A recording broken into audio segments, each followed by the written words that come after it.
తెల్లవారే వెలుగు రేఖలా పచ్చ పచ్చ పచ్చి మట్టి బొమ్మలా అల్లి బిల్లి వెన్న పాల నురగలా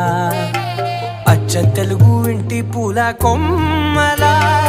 దేవదేవుడే పంపగా ఇలా దేవతే మా ఇంట అడుగే పెట్టెనంట బ్రహ్మ కళ్ళలో కాంతులే